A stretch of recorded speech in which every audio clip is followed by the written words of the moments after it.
Listen, you need to hear this, because the day I learned this lesson was the day my real life began. My name is Ethan Holloway, and I'm 71 years old. Until that Sunday, I honestly believed I was a burden. I thought I lived in my son's house as an act of pity. I'd convinced myself I was just some useless old man, eating food I hadn't earned, breathing air I hadn't paid for. What a fool I was. If I had only known the truth, my life would have been different. But I was silent. I played the part they gave me. It was Sunday, October 13th. The heat in Portland, Texas, was a physical weight. It pressed down on the backyard patio, making the vinyl on the chairs sticky. This was one of those subdivisions where every house has a perfect lawn and a 3-car garage. My son, Mitchell, had been at the grill since noon. The sharp smell of charcoal and sizzling ribeyes cut through the heavy air. I sat in my designated spot, the wobbly plastic chair at the end of the long table, watching him. He was using the expensive stainless steel tongs I'd bought him for his birthday last year. Samantha, my daughter-in-law, had laid out the good china. The set I bought them 15 years ago for their wedding. I say I because Mitchell was barely making minimum wage back then, as a shift supervisor. But who remembers that? Favors from the past turned to smoke. Their guests were Donovan and Juliana, a couple from down the street. He was in insurance, she was a school principal. The kind of respectable people who iron their clothes on a Saturday night and wave to everyone. They'd shown up with a bottle of aged bourbon and a bouquet of flowers for Samantha. "Mr. Holloway, good to see you," Donovan had said, shaking my hand with a firm, respectful grip you don't find much anymore. "Good to be seen," I'd answered. It's the truth. At 71, I'm up at 5 a.m. every single day. I make breakfast for my grandkids. I drive them to their schools in my 15-year-old Dodge Ram. I do the grocery runs. I fix the leaky faucets and the running toilets. I am not an old man who watches daytime television. Juliana asked about my health. Before I could open my mouth, Samantha answered for me. She always does. It's like I'm a piece of furniture or a deaf child. "He's doing just fine, though he does get tired so easily these days," she said, placing a basket of warm bread on the table. I said nothing. I'm an expert at saying nothing. I learned how to be invisible the day I moved in 2 years ago. 2 years since my Laura died. 2 years since I sold Holloway's Auto Care, all 3 locations, the business I built from concrete dust and axle grease. 2 years living in a converted storage closet next to the garage. "It's all we have, Dad," Mitchell had said. "You know the house isn't that big." My grandkids, Abigail and Kevin, came running out. Abigail, 17, is already a young woman, her phone permanently attached to her hand. Kevin, 14, is lanky and sharp, with his grandmother's eyes. "Grandpa!" Kevin yelled, sliding into the seat next to me. Abigail gave me a quick kiss on the forehead. She smelled like the perfume I'd bought her last week. "Kids, say hello to our guests," Mitchell commanded, his voice sharp. They obeyed. They're good kids. The meal was fine. Laura taught Samantha how to cook, back when she was still trying to impress us. Grilled steak, pinto beans, a sharp guacamole, just how I like it. Mitchell poured light beers for everyone, including me, though he knows I prefer iced tea. We talked about neighborhood prices. Donovan told a long, boring joke about an insurance adjuster. Juliana asked for the guacamole recipe. The kids talked about school. Mitchell and Samantha looked like the perfect couple, relaxed and happy. I just nodded. I laughed when they laughed. I played my role, the quiet, grateful old man who doesn't make waves. So, any big trips planned for the holidays? Juliana asked Samantha, taking a sip of her beer. Oh, we're dying to go to the Florida Keys, Samantha said. It was her third beer, and her voice was getting loud. Mitchell found this incredible all-inclusive cruise package, but it's just so hard, you know? With all the expenses we have right now. Donovan, trying to be polite, turned his smile on me. That sounds fantastic. Is Mr. Holloway going with you? The silence was instant. It lasted maybe 3 seconds, but it felt like an hour. I watched Mitchell and Samantha exchange a look. It was a look of pure, hot annoyance. The look of two people caught in a lie. Then Samantha put her glass down, and the words that broke my life open spilled out. No, he's staying here, she said, her voice dripping with resentment. I am sick to death of supporting your father, Mitchell. He spends money like he has it, but he just lives off us. My hand froze. I was holding my fork halfway to my mouth. The steak suddenly tasted like ash. I felt a cold shock, like I'd been thrown into a winter lake. Donovan and Juliana stared at their plates. The silence was deafening. Abigail and Kevin just stared at me, their eyes wide with a mixture of shock and pity. But the real blow, the one that stopped my heart, that came from my son, my Mitchell, the boy I'd taught to ride a bike, the son whose college tuition I paid in full, so he'd never know a day of debt. She's right, Dad, he said, not even looking at me. He was looking at Donovan. We need to talk about your expenses. You bought new shirts last week. You spend all this money on your prescriptions. This $800 you give us, it doesn't even cover the water bill. This is my house, Dad, and you follow my rules. My house. He said it like I was a tenant, a stray he'd taken in. As if the $800 I gave them every month wasn't my contribution, but a pathetic handout. As if 55 years of backbreaking work didn't give me the right to buy a new shirt or the pills that keep my blood pressure from exploding. Samantha, seeing her husband back her up, piled on. And you always leave the lights on. You take long showers. You eat like the food is free. You ate 3 pieces of that bread. I'm the one who gets up at 5 a.m. to make this family breakfast. I'm the one who drives his kids everywhere and never asks for a penny for gas. I'm the one who fixed his garbage disposal last week while he was too busy watching football. I sat there, my stomach a knot of ice and acid. My eyes burned, but I refused to cry. I would not give her that satisfaction. Juliana mumbled something about the weather. Donovan cleared his throat and said the steak was perfect. Kevin looked like he was about to be sick, but nobody said a word for me. Slowly, I pushed my chair back. I felt every single one of my 71 years in my knees.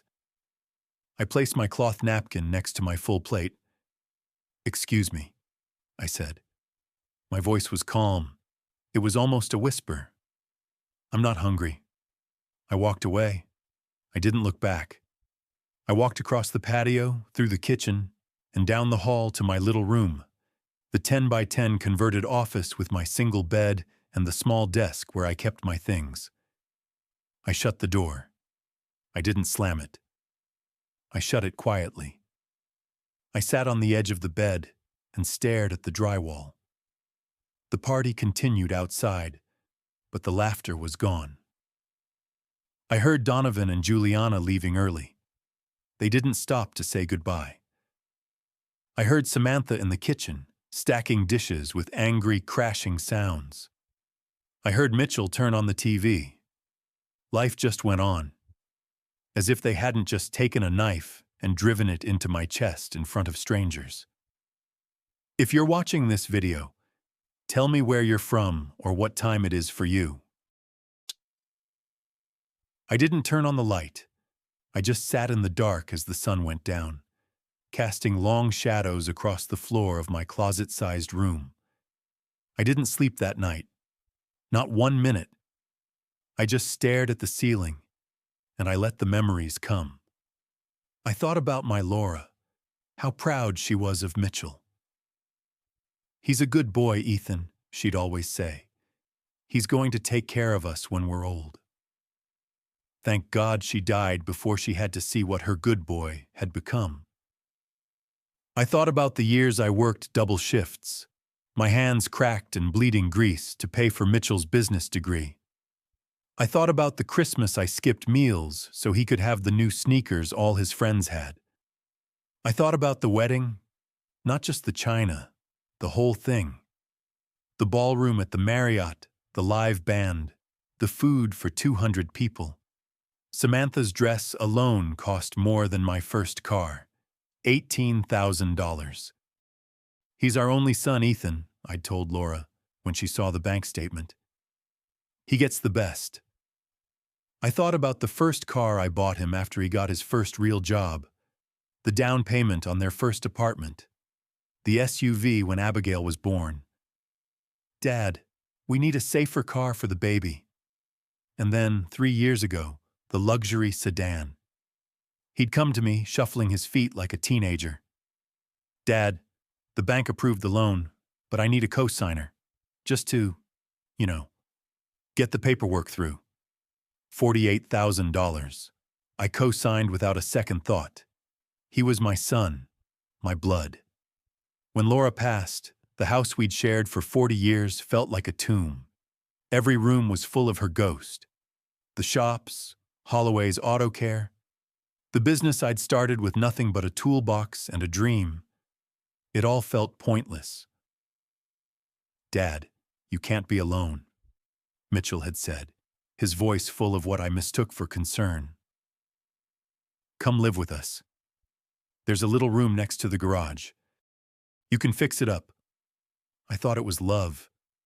I thought it was a son finally taking care of his father. So I sold everything, the 3 shops, the business I'd poured my life into. $400,000.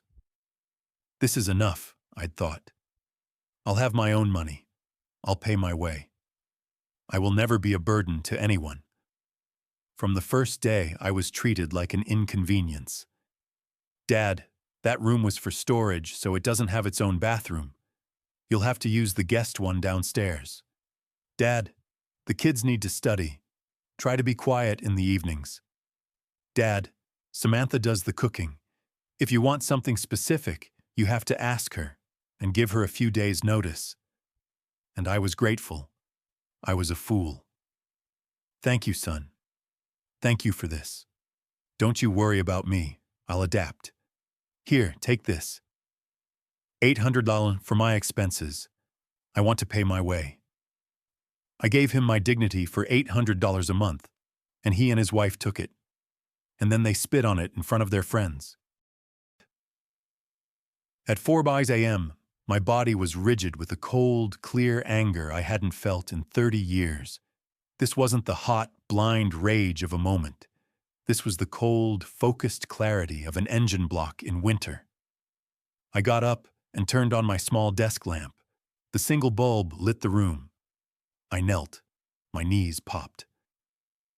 I reached under my dresser, under a stack of old blankets I never used, and pulled out a worn, dusty file folder.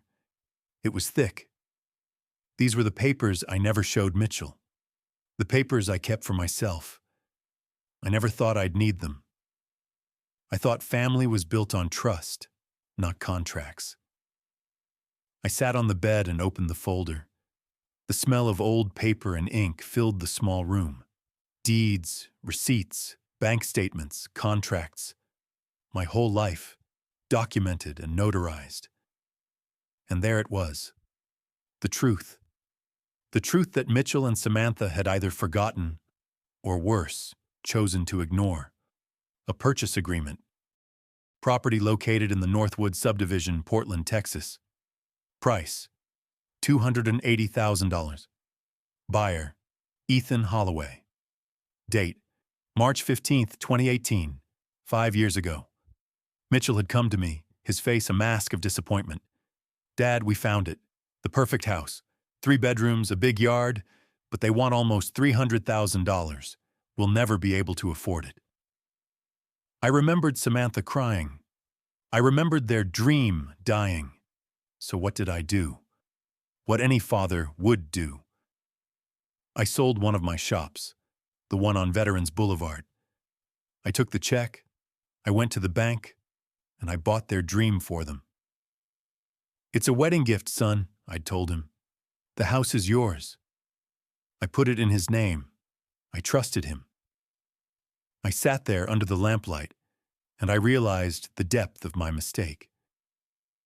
I hadn't just given him a house. I had given him the power to humiliate me.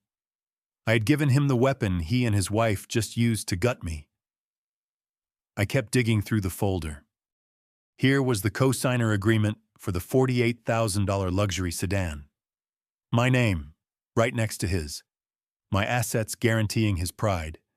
And then, the other file. The one marked private. My current bank statements. I had sold the shops for $400,000. I had lived on my Social Security and my savings. I gave them $800 a month to pay my way. The balance in my main account at Crestview Bank, $370,000. The balance in my checking at Westwood Financial, $30,000. Total, $400,000. Mitchell and Samantha thought I was a poor old dependent, living on a measly pension. They had no idea that their burden had more liquid cash than they would likely see in their entire lives. The most painful part? I believed them. For 2 years, I had shrunk myself. I apologized for existing. I made myself small and quiet, so I wouldn't be a bother. Samantha's words from yesterday echoed in my head. "I am sick to death of supporting your father," my son's words. "This is my house. My rules." Technically, he was right. The deed was in his name. But morally, humanly, that house was built with my sweat. I bought it with my sacrifice. I was wrong, and it was time to correct my mistake. I pulled out the last document from the file. The gift deed.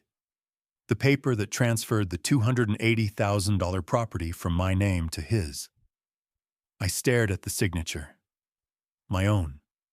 I remembered the day I signed it. The pride I felt. And I remembered something else. Something my lawyer, Mr. Harrison, had mentioned in passing when we were drawing up the paperwork. It was a quirk of Texas law. "You're a generous man, Ethan," he'd said.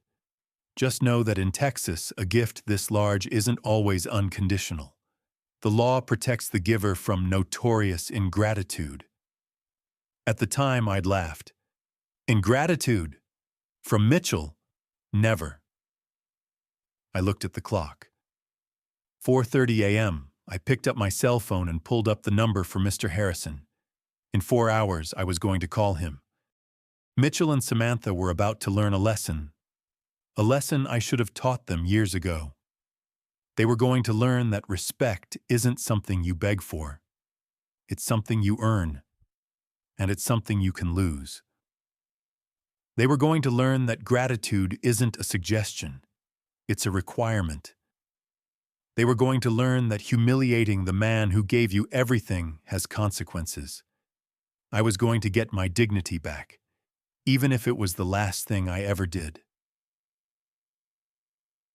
At 5:30 a.m., I got out of bed. I didn't make a sound. I had slept maybe an hour, but my mind was a turbine. The plan had formed, perfect and clear. This wasn't vengeance. This was justice. I took a cold shower in the downstairs guest bathroom. I didn't bother being quiet. I went back to my room and opened the small dresser. In the back, under my work shirts, was a plastic garment bag. I unzipped it. My navy blue pinstripe suit. I hadn't worn it since Laura's funeral. Before that, it was the suit I wore to close deals.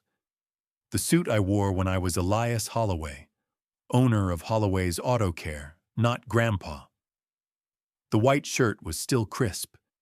The red silk tie was a 30th anniversary gift from Laura. I polished my black leather dress shoes, the ones I bought myself when I opened the third shop, until I could see my own determined face in them. I looked in the small mirror. The man looking back wasn't a burden. He was a businessman. He was a man who had built an empire and sold it. He was a man who had been temporarily mistaken for a fool. The house was dead silent. Mitchell and Samantha were asleep in their master bedroom, the one with the private bath and the whirlpool tub. Io had insisted on when I bought the house. The grandkids were asleep. I walked out of my room, my briefcase in hand. The file folder was inside it. I started my Dodge Ram. The engine turned over with a low rumble. I didn't care if I woke the neighbors. The streets of Portland were empty. The cold October air felt good on my face. I felt clean. I felt like myself for the first time in 2 years. Mr. Harrison's office was downtown. I arrived at 7:10 a.m. and parked in the garage across the street. I sat in my truck and watched the city wake up. At 7:30, I walked up the marble steps to his building. The receptionist looked up, surprised. "Mr. Holloway, good morning. Mr. Harrison doesn't get in until 8. "I'll wait," I said, taking a seat in one of the leather chairs. "It's urgent." She offered me coffee. I accepted. My hands were perfectly steady. Mr. Harrison arrived at 8:15 a.m. sharp. He was a man my age, silver-haired, in an impeccable gray suit. He'd handled my business for 20 years. "Ethan," he said, shaking my hand, a look of concern on his face. "This is a surprise. Is everything all right with the family?" "The grandkids are fine, counselor," I said as we walked into his office. "The family is why I'm here." His office was lined with law books. I sat across from his massive oak desk. I didn't waste time. On Sunday, at a barbecue, my daughter-in-law announced to her guests that she was sick of supporting me. My son agreed. He called me a financial leech and informed me that I was living in his house, under his rules, and that my $800 a month was worthless. Harrison just listened. He didn't interrupt. He just steepled his fingers and watched me. I told him what happened, I continued. Every word, every humiliation. The way Samantha speaks for me as if I'm not there. The way they treat me like an unpaid servant. When I finished, Harrison leaned back. "And the guests, Donovan and Juliana, they heard all of this?" "Every word. So did my grandkids." "Ethan, this is deplorable. But a family argument is one thing. Legally, that's why I brought this," I said. I opened my briefcase and placed the file folder on his desk. The original purchase agreement for the $280,000 house, the bank transfer receipts, and the gift deed we drew up. He put on his reading glasses and spent 10 minutes reviewing every page. He was silent. Finally, he took his glasses off and looked at me. Chapter 637 of the Texas Civil Code. A gift may be revoked due to notorious ingratitude. Ethan, publicly humiliating your benefactor, the man who gave you the very house you live in, calling him a dependent. This isn't just a family argument. This is the very definition of ingratitude. "So we have a case," I said. It wasn't a question. "We have a canon," Harrison replied. "This is as clear-cut as I've ever seen. The process could take a few months, but we can file immediately. We can also file for a precautionary measure to have you reinstated in the house." "I don't want to go back, counselor," I said. "I want them to learn a lesson. I want them to understand what it feels like to lose the ground beneath your feet. The ground I gave them." Harrison nodded slowly. I understand. What else? I need you to prepare all the papers today, and I need a recommendation for a notary. I left his office at 9:15 a.m. Harrison was already dictating the lawsuit. My next stop was Westwood Financial, the branch where I'd had my main checking account for 20 years. I walked in just as the doors opened. The branch manager, a professional woman named Ms. Davis, recognized me. "Mr. Holloway, what a pleasure. How can we help you this morning?" "I need to make several large transactions, Ms. Davis. Please, in your office." In her office, I got straight to the point. "First, I need to withdraw $50,000 in cash." She blinked. "50,000? Mr. Holloway, that's a very substantial amount. For your security, we'd recommend a cashier's check or a wire transfer."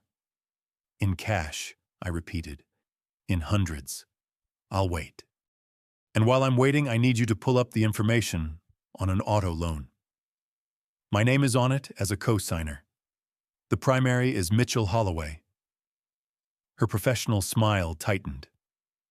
"One moment." She typed on her computer. 5 minutes later, she returned, her face troubled. "Yes, sir. You are correct. You are the co-signer on a loan for $48,000. The current outstanding balance is $32,150. Good. I want to withdraw my co-signing, today, right now." Ms. Davis went pale. "Mr. Holloway, I'm not sure you understand.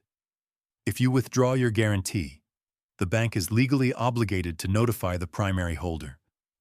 Mr. Mitchell will be required to either produce a new, qualified co-signer or liquidate the entire remaining debt. And if he can't, we would have no choice but to repossess the vehicle. The terms state he would have 30 days to comply." "Perfect," I said. "That is exactly what I want. Please proceed. And I'll take that $50,000 now." She looked at me, her eyes wide with a kind of horrified respect. "Sir, are you certain? This is your son. He will lose his car."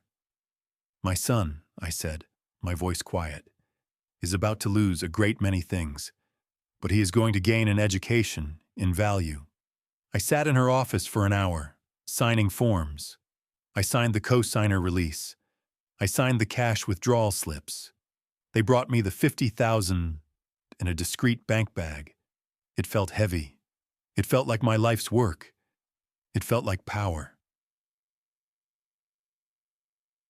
I walked out of Westwood Financial with the bag in my hand and drove straight to Crestview Bank across town.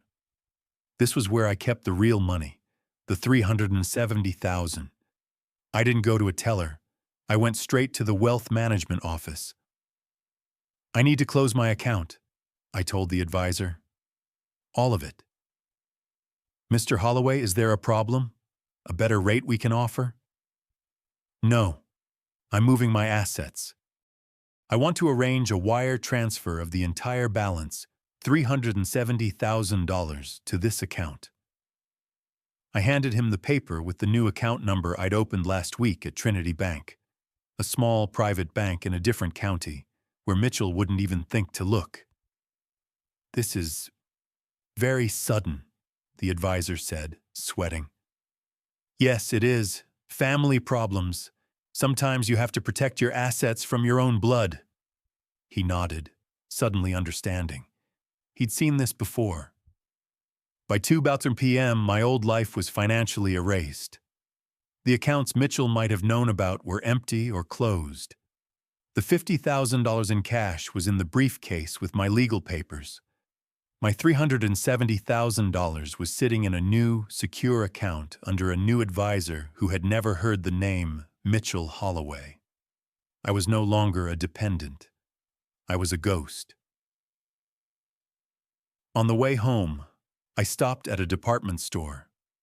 I walked to the luggage section and bought 2 large black hard-shell suitcases, the expensive ones. If I was leaving with dignity. I got back to the house at 2:30 p.m. Mitchell was at work. The kids were at school. Only Samantha was home. She was on the sofa in her sweatpants, watching a talk show, a half-eaten bag of chips on her stomach.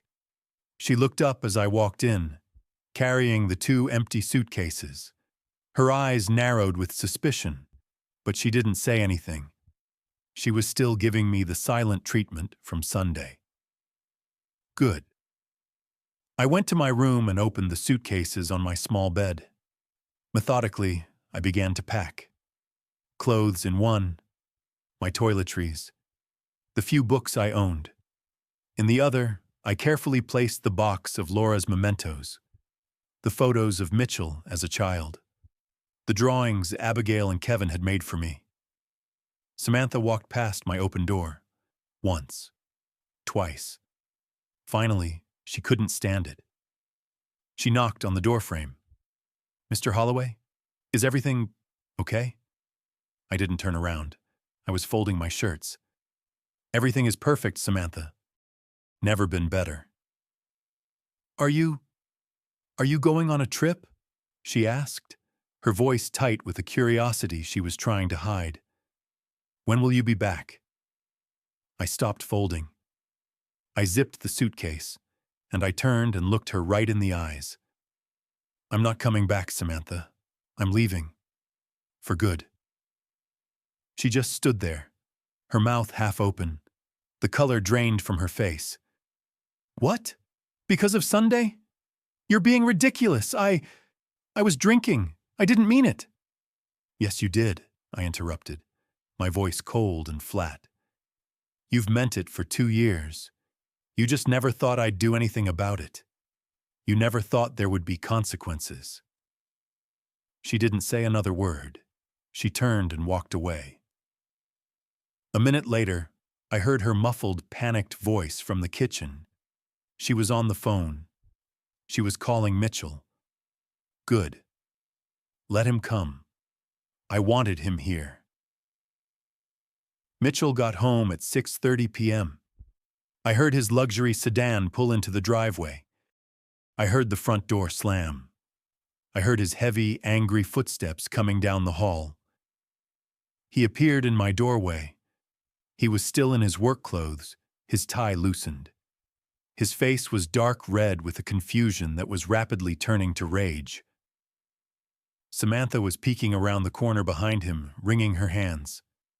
"Dad, what is this? What the hell are you doing?" he demanded. "Samantha said you're leaving?" I carefully folded my last pair of socks and placed them in the bag. "I am leaving, Mitchell." "Where are you going? To a hotel?" "This is childish. You're throwing a tantrum." "I'm going to a place where I'm respected," I said. He stood there, blocking the door, as if his physical presence could stop me. He never was good at processing things he didn't like. "Dad, stop this. Don't exaggerate. Samantha had a few drinks on Sunday. She apologized. She didn't mean it." "And you, Mitchell?" I looked up from my bag. "Were you drinking too? When you told me this was your house? When you told me I was a leech?" For the first time, I saw him flinch. He looked away. He stuffed his hands in his pockets. He was a 45-year-old man, but in that moment, he was a child caught lying. I was just backing up my wife, Dad. You know how she gets." "Don't you dare blame her," I snapped, closing the suitcase with a loud zip. "You spoke your own words. You talked about your rules. You treated me like dirt under your shoe. You've been doing it for 2 years. Just then, his phone rang.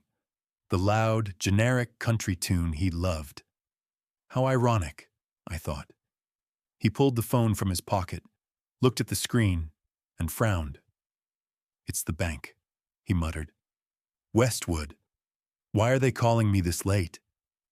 He answered, putting on his professional manager voice. "This is Mitchell Holloway." I stood perfectly still, 3 feet away. I could hear the clear, firm female voice on the other end. It was Ms. Davis. "Mr. Holloway, this is Ms. Davis from Westwood Financial."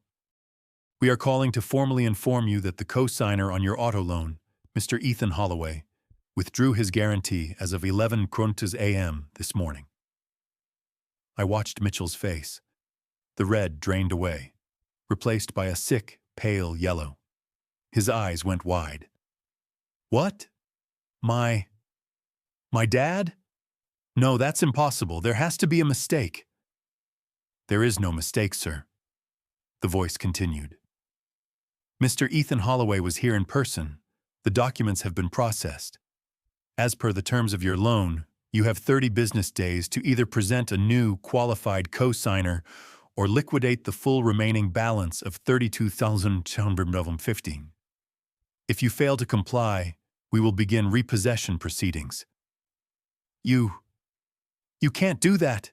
You can't just... without notifying me. We are notifying you now, sir. You will receive the official notice by certified mail. Have a good evening. The call clicked off. Mitchell stood there, his hand holding the phone, staring at it like it was a venomous snake. The silence in the small room was absolute. Dad, he finally whispered, his voice cracking. He looked at me, his eyes full of a dawning animal panic.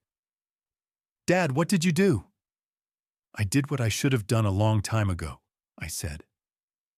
I picked up my briefcase and set it on the bed. I got my dignity back. They're going to take my car, he yelled, his voice rising to a shriek.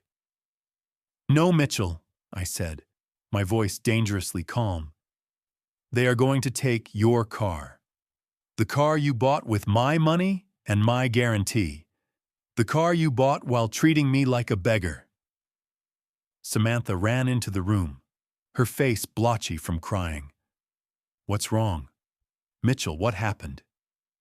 He did this, Mitchell screamed, pointing at me. He pulled the co-signing on the car. The bank. They're going to take the BMW. We have to pay $32,000 in a month. Samantha looked like she'd been slapped. The BMW was her trophy. It was her status. Mr. Holloway, she cried, you can't. Why would you do this to us? We love you. Love? I laughed. It was a cold, hard sound. Is that what you call it? Was it love on Sunday, Samantha, when you told your friends you were sick of supporting me? They both went quiet. They knew. Dad, Mitchell said, his voice dropping, trying to reason with me. Dad, we're sorry, okay? We apologize. Just call the bank. Fix this. No, I said. You haven't apologized. You're just trying to stop the consequences.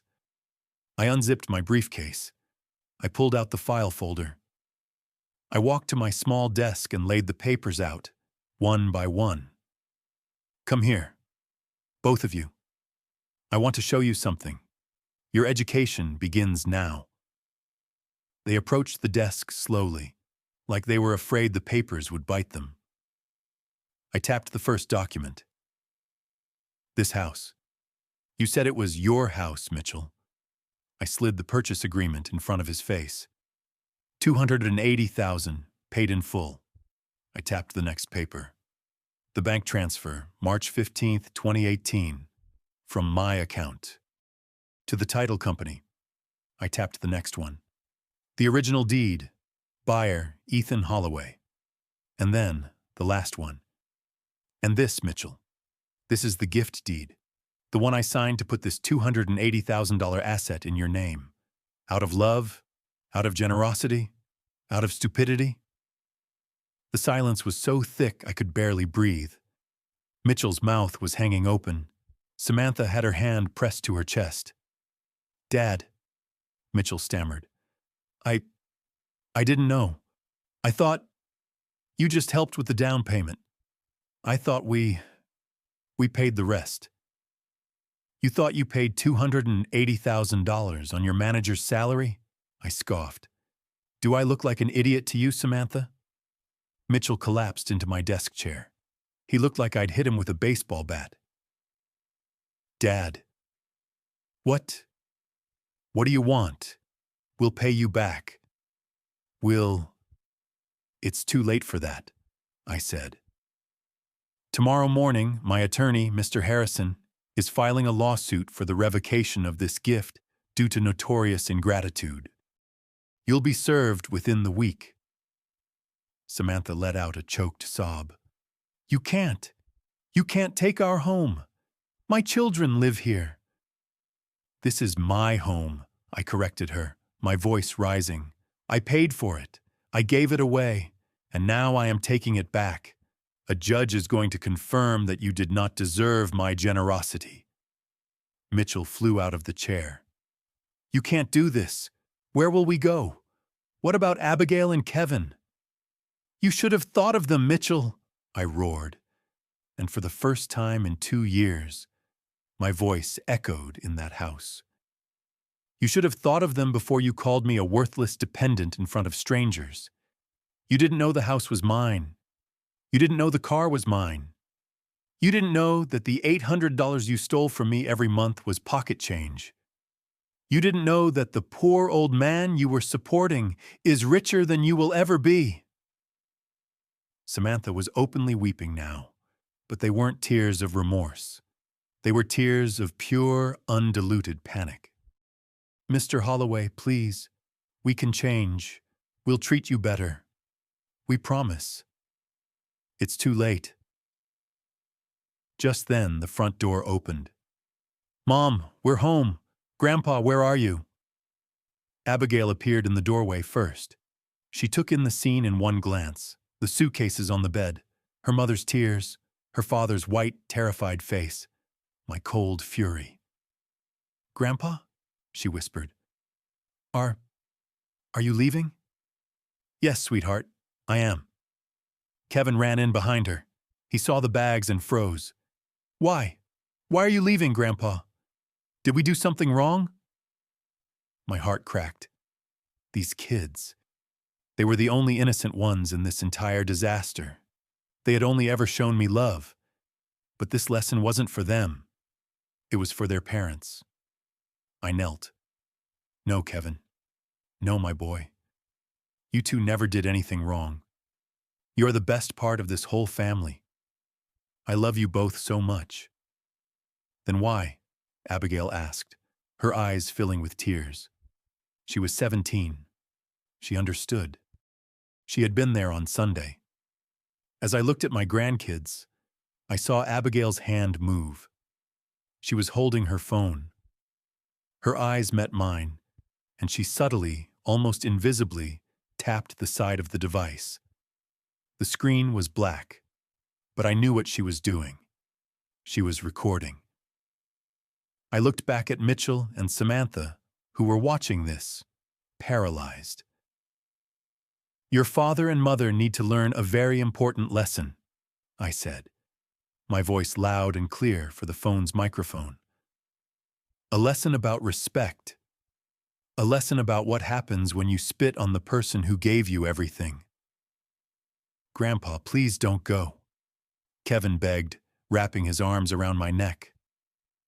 I hugged him and Abigail, breathing in the smell of them, trying to memorize this moment. I'll see you soon, I lied. I promise. I stood up. I grabbed my 2 new suitcases and my briefcase. Mitchell followed me, stumbling, down the hall to the front door. Dad, please, don't do this. We can talk about it. We can fix this. The time for talking is over, Mitchell, I said. I worked my entire life to buy you that house, and I lived for 2 years being humiliated in it. We're done talking. I opened the front door. The neighbors were watering their lawns. They stopped and stared. A 71-year-old man in a business suit, carrying expensive luggage out of his son's house on a Monday night. I loaded the bags into the bed of my old Dodge Ram.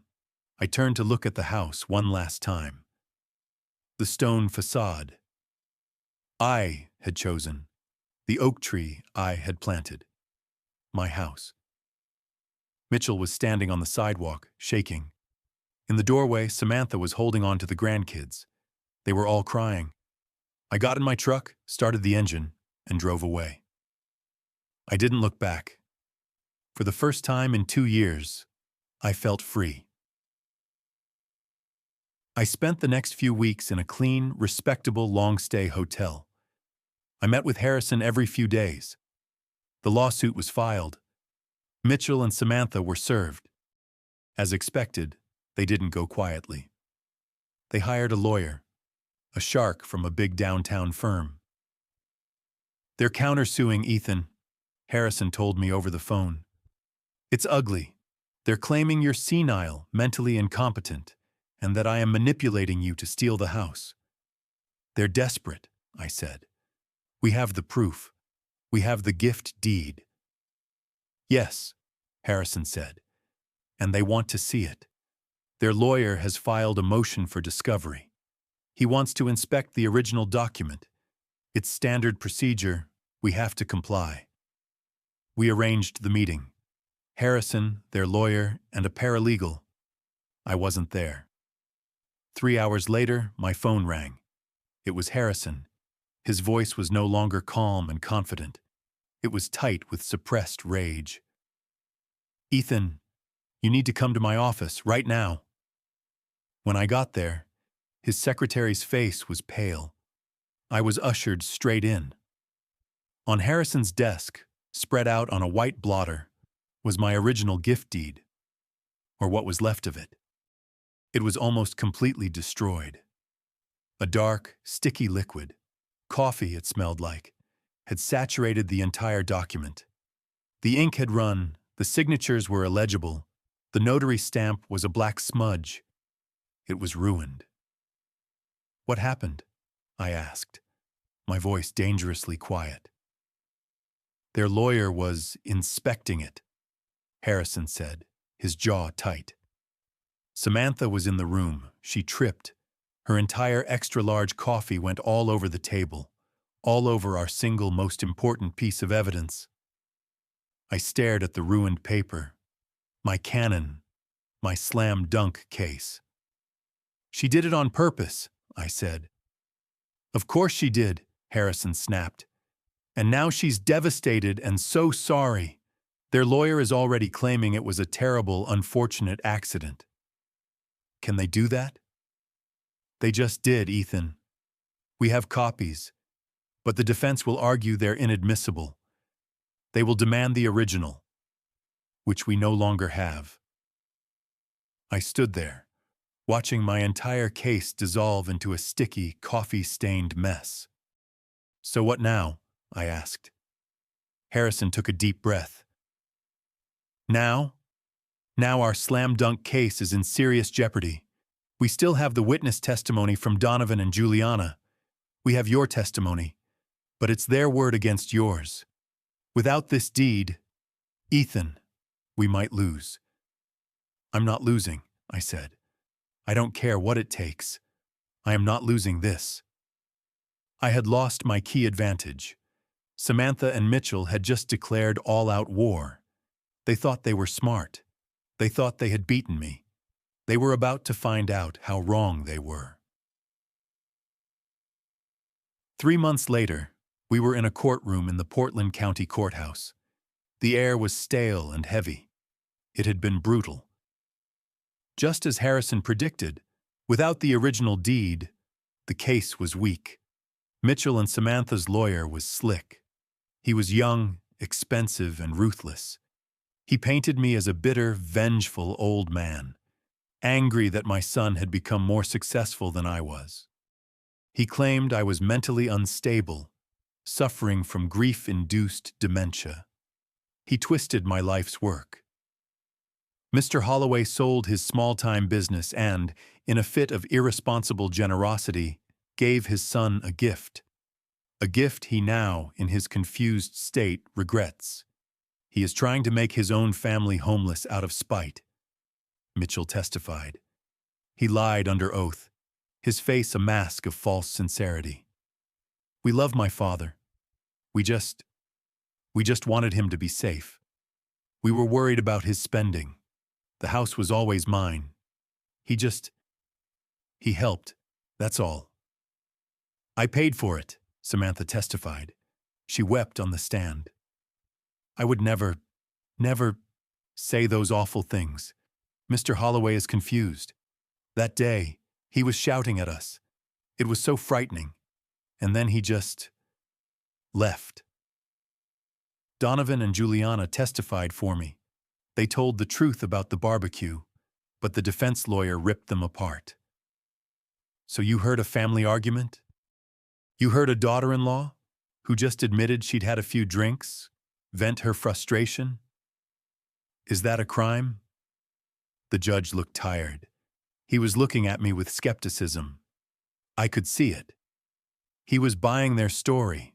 My notorious ingratitude case was falling apart. Harrison was giving his closing argument. He was doing his best, but he had no weapon. This is a man who was betrayed. Objection, the defense lawyer shouted. Speculation. Sustained. Mr. Harrison, get to the point or sit down. I felt a cold dread.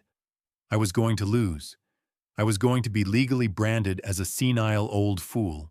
And then from the back of the courtroom, a voice. Wait, that's not true. They're lying. Everyone turned. It was Abigail, my granddaughter. She was walking down the aisle, her face pale but resolute. Your Honor, they are lying, all of them. Young lady, sit down, the bailiff ordered. No, she said. He's my grandfather, and they are lying about him? The judge banged his gavel. Order, Ms. Holloway, you are not a witness. You will be silent, or I will have you removed. She has evidence, Your Honor, Harrison said, his voice suddenly electric. He'd had no idea. This was not part of our plan. What is this, Mr. Harrison? A circus? The judge snapped. Your Honor, Abigail said, ignoring everyone but the judge. I have a video from that night after my grandfather left. The courtroom went dead silent. I looked over at Mitchell and Samantha. Their faces, I will never forget them. They went from smug and confident to the color of ash. Samantha looked like she was going to faint. A video? The judge said, his interest piqued. My parents, they were arguing, right after my grandfather walked out. Bailiff, please escort Ms. Holloway to the witness stand, the judge said, his voice like iron. Abigail was sworn in. She explained she'd started recording because her parents were acting crazy. This is inadmissible, the defense lawyer screamed. It's an illegal recording. It's a minor. She is 17, counsel, and this is my courtroom. I will determine what is admissible. Play the video, Ms. Holloway. Abigail connected her phone to the court's monitors, and there it was, my small, empty room. My son, Mitchell, pacing back and forth, his hands in his hair. Samantha sobbing in the chair. He's going to sue us! Mitchell's voice shrieked from the speakers. His lawyer, the gift deed, he's going to take the house. He can't, Samantha wailed. You told me he can't. You told me it was our house. It was a gift, you idiot, Mitchell screamed. Of course it was a gift. Did you really think I paid for a $280,000 house? He bought it. He bought everything. And you and your big mouth. Sick of supporting him. You just cost us our home. What about the car? Samantha cried. They're going to take the BMW. To hell with the car. We're going to be homeless. That old man. He has all the money. He has all the proof. We have to stop him. The video ended. The silence in the courtroom was absolute. The judge slowly took off his glasses. He cleaned them. He put them back on. He stared at Mitchell and Samantha for a long, terrible minute. Their lawyer had his head in his hands. Mr. Holloway, the judge said to Mitchell, you testified under oath that you paid for this house, that your father was confused. Mitchell was shaking. He couldn't speak. Miss Holloway, you testified, under oath, that you never said those things, that you loved your father-in-law. Samantha was hyperventilating. I find this video to be illuminating, the judge said, his voice dripping with contempt.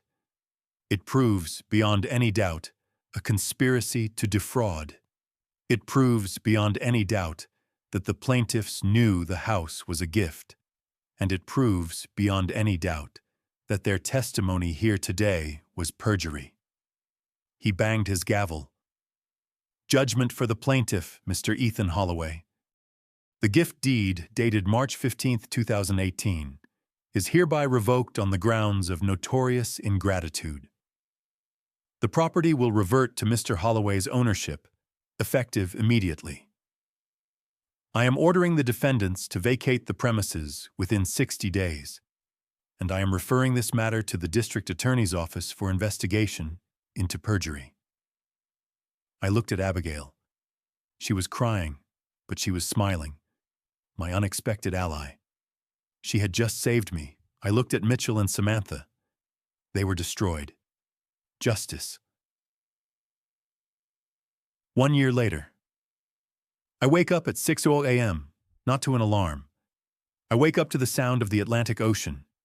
My condo is on the 5th floor of a building in Seaside, Miami. The entire east wall is a sliding glass door. From my bed, I can see the sun breach the horizon, turning the turquoise water to gold. Do you know what it feels like to be born again at 72? I sold the house in Portland. The market was up. I got $320,000 for it. Justice, it turns out, sometimes comes with a profit.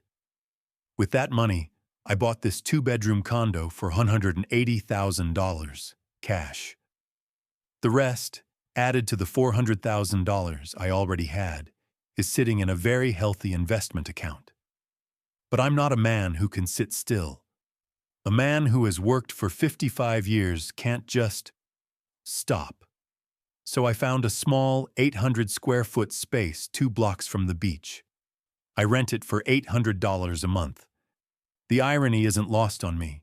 The sign says, Holloway's Marine Motors, outboard motor specialist. I didn't know a thing about boat engines, but an engine is an engine. Metal, fuel, spark, and patience. I open the shop 3 days a week. Monday, Wednesday, Friday, 8 a.m. to 3 p.m. Not for the money, for the satisfaction, for the feeling of my hands on a problem. The local fishermen bring me their busted Yamahas and Johnsons. Mr. Holloway, they say, you're the only man in Miami who can work magic on these old things. Tuesdays and Thursdays I walk the beach. I read the books I never had time for. Sundays, I sit on my balcony with a cold beer and just watch. There is no schedule. There is no one to answer to. And there is no one to call me a burden. As for Mitchell and Samantha, the bank repossessed the BMW. A tow truck hauled it out of the driveway while the neighbors watched. The perjury charges were eventually dropped in exchange for them not contesting the eviction. For 9 months, I heard nothing. Abigail would text me, "Grandpa, we miss you. When are you coming to visit?" I'd text back, "I love you, sweetheart. Take care of your brother." She told me what happened. They lost the house. They moved into a cramped 2-bedroom rental apartment in a bad part of Portland. 800 square feet. 1 bathroom. Samantha had to get a job as a receptionist at a dentist's office. Mitchell still had his job, but he was taking the bus to work. "Dad is quiet," Abigail wrote. "Mom cries all the time. Kevin asks about you every day." The texts hurt, but I didn't change my mind. The lesson wasn't finished. It was a Thursday morning in September. I was at the shop, my hands deep in the guts of a 40-horsepower outboard that refused to start. The shop smelled of grease and sea salt. I heard a voice from the doorway, a quiet, hesitant voice. "Mr. Holloway?" I looked up, annoyed, and I froze. It was Mitchell, but it wasn't Mitchell. The man standing there looked 10 years older. He was thin. His clothes were cheap and hung off his frame. He had dark circles under his eyes. This wasn't the proud, arrogant manager. This was a man who had been broken. "Dad," he said, his voice trembling. I'm sorry." I wiped my hands on a rag. I looked at him. I had waited 9 months for this moment. I had dreamed of this, but seeing him like this, it wasn't triumph. It was just pain. "What did you learn, Mitchell?" I asked. He stood there for a long minute, just staring at the oil-stained concrete floor. When he finally looked up, his eyes were full of tears. I learned I never valued anything. I learned I took what you gave me, and I thought I had earned it. I learned that I humiliated the only man who ever truly helped me. I learned," his voice broke, "that I am nothing without you." "What else?" "I learned that my children, they don't respect me. Abigail looks at me like I'm a stranger. I learned that Samantha, she looks at me like I'm a failure." The words were what I wanted to hear, but they hit me like fists. "How did you find me?" "Abigail. She gave me the address. I saved for 3 months to buy the bus ticket. I spent the last of my money on a cab from the station." "Does Samantha know you're here?" "It was her idea," he whispered. She said it was time to swallow my pride and to beg for your forgiveness." I looked at my son, this broken stranger. This was the justice I wanted, but it was ugly. "Mitchell," I said, "I'm going to make you one proposal.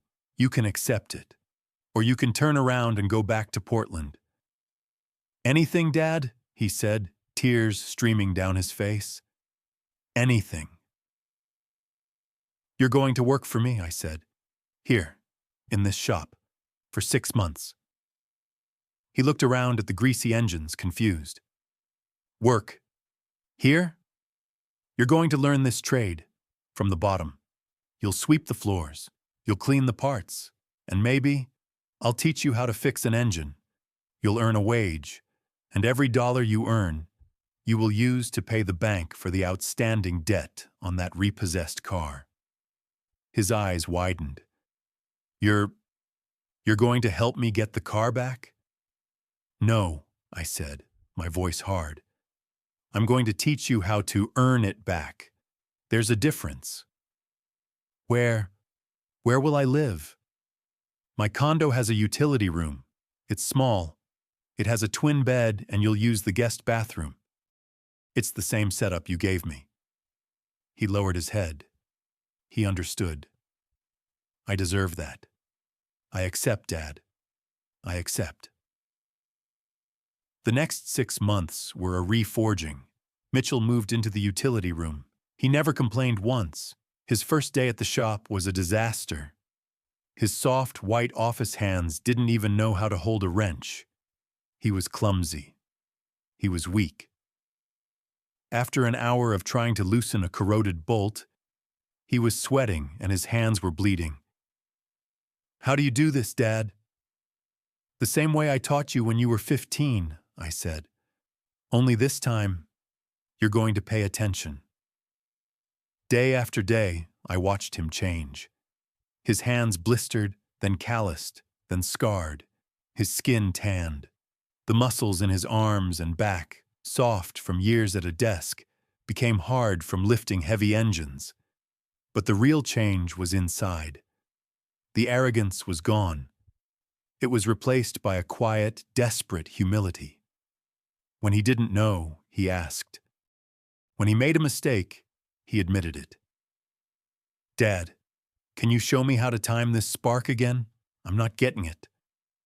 "Watch my hands, son. Pay attention." The fishermen were suspicious at first.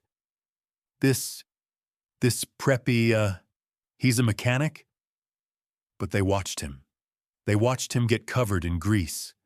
They watched him work for 3 hours on a single bolt, refusing to give up. And they started to respect him. "Mr. Mitchell," one of the old-timers said, "your hands, they're starting to look like your father's." I saw Marcus smile, a real smile. It was the same pride he used to have for his BMW. But this was pride he had earned. Every 2 weeks, I paid him. And every 2 weeks, I watched him walk to the post office and send a money order to Westwood Financial. Samantha and the kids came to visit once a month. They stayed in a cheap motel down the street. Samantha, too, was different. "Mr. Holloway," she said to me, her eyes full of a shame that was now real. I don't know if you can ever forgive me, but I am sorry. For everything." "Forgiveness is earned, Samantha," I told her. "Just like respect." The 6 months ended in March, 1 year since I had left. Mitchell had paid off a small portion of the debt, but he had re-established contact with the bank. He had a job. He had a payment plan. He was, for the first time, handling his own responsibilities. On his last day, we worked together. We reassembled a 75-horsepower engine that had come in a dozen pieces. We worked in silence, handing tools back and forth, moving like a team. When we finished, I nodded at the ignition. "Go ahead, son." Mitchell pulled the cord. The engine roared to life on the very first pull. He looked at me, his face covered in sweat and grease, and he had the biggest, proudest smile I'd ever seen on him. "I did it, Dad. I actually fixed it." "Yes, you did," I said. That night we sat on my balcony. The sun was setting over the Atlantic. Mitchell's hands were resting on his knees. They were the hands of a mechanic. "Marcus," I said, "you've earned my respect back." He looked at me, his eyes filling with tears. "Thank you, Dad." "You need to know," I said, looking out at the water. "When I die, you're going to inherit everything. The money, this condo, the business, if you want it." He was quiet. "But this time," I said, "you'll know why. It's not a gift. It's not a handout. It's because you learned the lesson. You learned that respect is earned every single day. You learned that gratitude isn't weakness. It's strength. You learned that you have to build your own life, not just live in the one I built for you." He nodded. "I understand, Dad. I finally understand." He went back to Portland the next day. He's still working at his old company. He's working his way up, but this time he's doing it himself. He's paying off his car. Samantha is still working. They're a team now, and I'm still here, in Seaside. I'm 73 years old. I work my 3 days a week. I walk my beach. I'm Elias Holloway, a mechanic, a father, and a teacher. Unconditional love breeds ungrateful children. But love with consequences? That builds men. I'm finally at peace. If this story resonated with you, leave a like and consider subscribing. You can also drop any comment below, even just one word. Maybe tell me where you're watching from, or what time it is right now. Sometimes one word is enough to say you were here.